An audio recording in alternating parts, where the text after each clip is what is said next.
Your credit score exists because of a filing cabinet, a ledger, and a bet made in 1956. Everyone thinks credit bureaus are neutral record keepers. They collect data, file it, and hand it back when lenders ask. Simple, transparent, accountable. But walk through the actual history and you'll find something else entirely, a system built on speculation, inherited bias, and the assumption that your debt tells the truth about who you are. The first credit reporting emerged in the 1800s as informal networks, shopkeepers sharing notes about who paid and who didn't. Gossip, really. By the 1950s, that gossip got industrialized. Companies like Equifax, Experian, and TransUnion began aggregating payment histories, court records, and personal details into centralized files. A lender could now pull your entire financial biography in minutes, instead of asking your neighbor. Here's where it gets interesting. These bureaus didn't ask permission. They didn't require you to approve what they collected.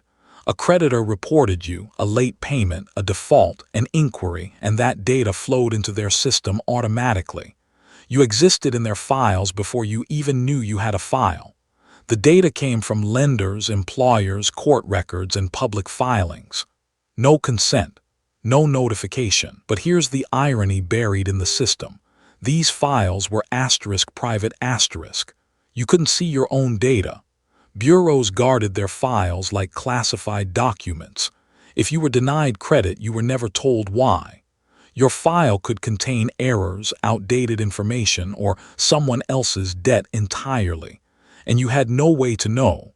That invisibility, that's the real power of the system. The Fair Credit Reporting Act of 1970 cracked that door open. Suddenly, you had the right to see your file, to dispute errors, to know who was looking at you. But the bureaus adapted. They didn't stop collecting.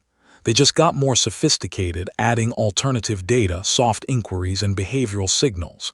Today, they track not just payments but utility bills, rent, medical debt, even shopping patterns. The file grew wider, not narrower. The real mechanism is this. Lenders pay for access. Bureaus sell scores and reports. The more data they hold, the more valuable they become.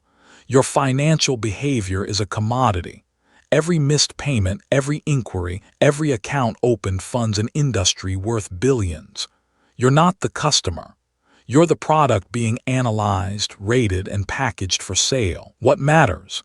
These bureaus operate with minimal regulation, no transparency requirement about what they collect, and no obligation to prove accuracy before selling your data. Errors persist.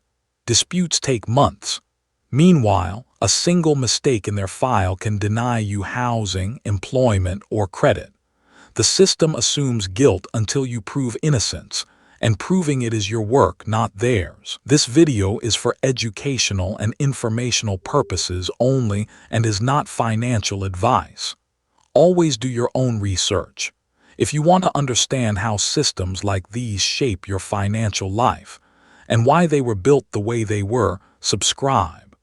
There's a new story about the hidden mechanics of lending every week. Subscribe. There's a new story about the hidden mechanics of lending every week. This video is for educational and informational purposes only and is not financial advice.